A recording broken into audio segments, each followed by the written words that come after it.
Hey out there, this is Thursday, September 12th, 2019, and it is just about 10 minutes until 9 in the morning here in Northern California, and I'll get into a lot of different things as usual. I was just watching the Kaiser report, and I really recommend this show. There's not too many pundits I like, but this husband and wife team, Stacy Herbert and Max Kaiser, I think, are really decent human beings. And while I don't give investment advice, Max is happy to offer it up, and he's big into this Bitcoin. I don't own any Bitcoin, and personally, it's not for me. But it looks like some people have probably made pretty good profits off it. But Stacy, she's into gold, and I think she likes Bitcoin too. And they're both pretty smart people, and they're well researched. And Max used to be a stockbroker on Wall Street, and he's a innovative thinker and probably a genius. And he came up with this Hollywood Stock Exchange, which he sold at some point many years ago, and made a huge profit off that. So he's had a lot of dough to shuffle around and try to keep his fortune, I guess. But I really like these people. They only put out about 73 minutes worth of footage every week. Yeah, that comes in three different shows. They put one out on Tuesdays, Thursdays, and Saturdays. And I try to savor them, so I bookmark. I've got usually about 5 shows that I've watched a little of, and I go back and savor them. So maybe I'm a little silly about that, but there's not that many pundits out there that I like that talk about economic matters in an honest, integrity-filled manner, and I think they do it. So hats off to Max and Stacy for doing a great job, and of course it's on the RT. So I guess they're doing it as a job, and but nonetheless, apparently they've got lots of leeway as to what they discuss. Pretty much as whatever they want to discuss. But anyhow, I wanted the theme today for me to be continuing on identifying how we're being tyrannized, what that bad feeling is, that foreboding feeling where everybody that's honest knows things are going downhill for the masses, that poverty is getting harder and harder to avoid, that the gap between the haves and the have-nots continues to grow. That is the wealth imbalance, the wealth disparity continues to grow. We call America a wealthy nation, right? We hear that from the billionaire class, the multi-billionaire. Well, we're a wealthy nation. But will these same people discuss this $22 trillion debt that the top politicians, I'm talking about Congress and Senate and the executive branch, in collusion with the money printing class, which of course is the Federal Reserve Bank, the central bank, affectionately called the Fed, has put it, we owe them $22 trillion basically.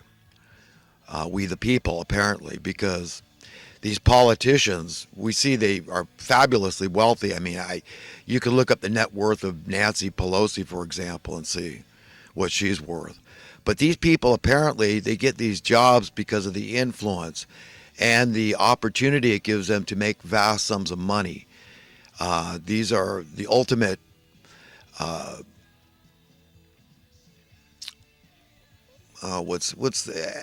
guess it would be like a henchman. I hope I get that term right, but these are the people that will do the dirty work for the real scoundrels out there. Okay, these are the ones that will betray the people. Their only legitimate boss is we the people. We the people hired them, right? We have elections. Supposedly we're either a democracy or a republic being superior than a democracy in the sense that it respects the rights of the individual. more so, because we know there's a fly in the ointment of a democracy, because it's basically, we're talking about a simple majority getting their way.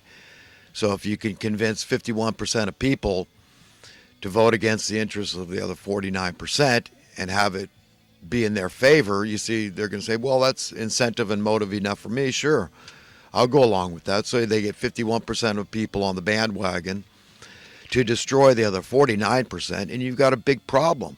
And this is a state of affairs in America, and has nothing to do with Democrat and Republican. Believe me, that's just a diversion, a distraction. That's just a means to divide us, okay? Because they're colluding together at the end of the day on the really important issues. On the superficial stuff, it looks like they're bickering and they have genuine arguments about gun control, for example. And while, they say, hey, well, I believe what I believe. Remember, these people are actors too. Okay, everybody's an actor on a stage, basically. And that's what these people are doing. But at the end of the day, on the really important financial issues, like the bailout of '08. Now, if it had been the Democrats that said, no, we're not bailing out, I would have said, I'm a staunch Democrat, okay? And vice versa. If the Republicans had done that, I would have said, I'm a staunch Republican. I can't do that. Do you understand that the mess we're in and what these people have done to us? They think they're smarter than you and I. And that's what I want to get through to everybody, is that they're not. Okay, they're not smarter than me. I know what they've done, and I know how they done it, how they did it. Okay, they confuse people. They keep people ignorant.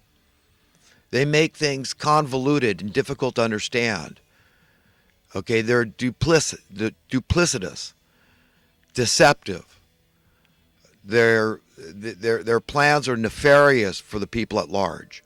Okay, they have marching orders from on high. And it comes down to this. The reason that the biggest reason, the rationalization, the logic or illogic behind why they want to keep people poor and destitute and struggling financially is not so much as to be cruel like a devil with a pitchfork. Well, we know we can get them to work and we don't need to do this, but we just got to keep turning up the fear gauge. We got to keep turning up the insecurity gauge, okay? Because we've got to save the planet. You see, it all comes down to this talking point about climate change, right? When in fact, the scientific fact is that there has never been a period in history when the climate has been stable. Okay, the only constant out there is change in the whole universe. That's just the way it is. So you see the absurd nature, the preposterous nature of this argument that they're putting forth. But that's what they want you to believe, that there's a rhyme and a reason. There's good logic. We've got to save the planet, so we need people to be poor and destitute and struggling. But not everybody can afford to jump on a cruise ship or on a jet airliner and go vacationing and frolicking about the earth and jumping on private jets and burning up all kinds of jet fuel and warming the planet and burning CO2. And you understand, it's got to be reserved for these elite. You see, that's their thinking. So they've got to be kind of tricky in how they get this message across to us and get us convinced and believing that this is right. We get it. Okay, now we get why they're deliberately impoverishing the people. So this is where the tyranny is. It's deliberate. Okay? And yes, there's more sinister reasons, believe me. Okay, these people don't want everybody to have what they have. Then they got nothing special. Okay, these people, let's say they're worth $1 billion. Okay, they would rather be worth $1 billion and you be worth $2,000, whatever you've got, assets, $3,000 or $4,000, $5,000, $10,000. Maybe you're worth $100,000, $200,000, $1 million, a couple of $1 million, whatever the case may be. They'd rather have that status quo and stay in place than be worth $10 billion, right, from the $1 billion they were worth. That's how the elitist mind works. And then have you also worth $10 billion. You see, they don't want a level playing field. They've got to have an upper hand. They've got to have an advantage. They've got to have a privilege over you. That's the way these people are. That's the only way they really value what they have, is if you can't have it, if you don't have it, and it's harder and harder for you to attain. That's what gives them their sense of security. Okay, that is what gives them their sense of freedom. And freedom and security pretty much go hand in hand. People bandy these terms about all the time without explanation. We talk about freedom in America all the time and how wonderful it is, and that's why everybody wants to come here, for our freedom. But we've been losing our freedom for one whole hell of a long time. Since the assassination of JFK, what we had in 1963 was a money printer's coup. Understand, the Federal Reserve Bank was going out of business. JFK was a true capitalist. He was putting them out of business. The way he was putting them out of business was through competing currencies. See, competition is a hallmark of true capitalism. And JFK was giving them a run for their money, no pun intended. But he was effectively, by giving the American people this sound money, metal-backed, in this case silver-backed currency, these United States Treasury issued silver notes, silver certificates that looked just about like dollars. I remember them as a child. I was 5 years old when JFK was assassinated in 1963. And ones and fives were being circulated. And in very short order, the Federal Reserve was going to be out of business. You understand? So people can come up with all kinds of theories about, who was behind the JFK assassination. We know it wasn't just one crazy that hated the president so much that, he risked life and limb and imprisonment forever to blow this man's brains out. This Lee Harvey Oswald hiding in the book depository, right? Okay, there was definitely a conspiracy. The vast majority of Americans today believe that. Okay, so we got to ask cui bono. In Latin, what that means translates into who benefits. Well, let's ask, why the Federal Reserve's day one after the assassination of JFK, if there was so much as a hint of impropriety.